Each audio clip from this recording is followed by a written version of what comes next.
جو ذرا سی بات پر دوست نہ رہے، سمجھ لینا وہ کبھی دوست تھا ہی نہیں۔ جو ظلم کے ذریعے عزت چاہتا ہے، اللہ اسے انصاف کے ذریعے ذلیل کرتا ہے۔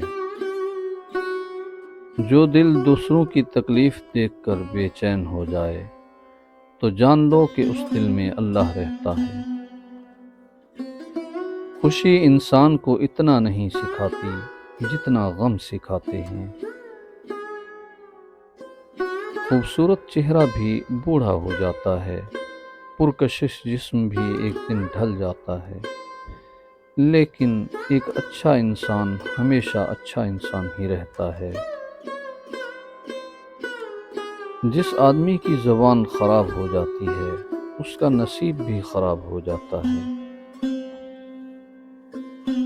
انسان کی تمام پریشانیاں دو باتوں کی وجہ سے ہیں: تقدیر سے زیادہ چاہنا اور وقت سے پہلے چاہنا۔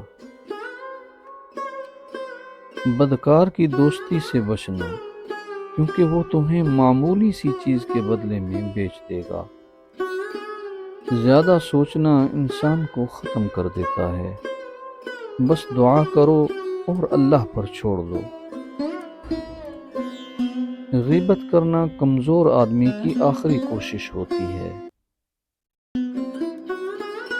جب تمہاری مشکلات حد سے بڑھنے لگیں تو سمجھ لو کہ اللہ تمہیں کوئی بلند مقام عطا کرنے والا ہے۔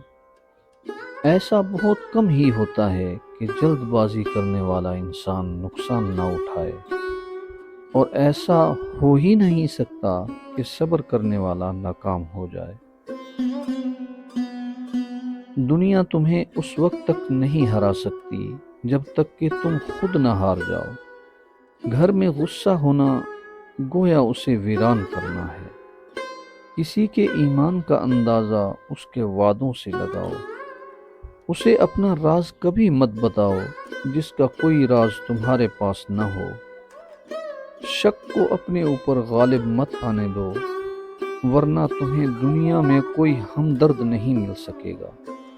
اگر توکل سیکھنا ہے تو پرندوں سے سیکھو کہ جب وہ شام کو گھر واپس جاتے ہیں تو ان کی چونچ میں کل کے لیے کوئی دانہ نہیں ہوتا۔ غربت انسان کو اپنے ہی شہر میں اجنبی بنا دیتی ہے۔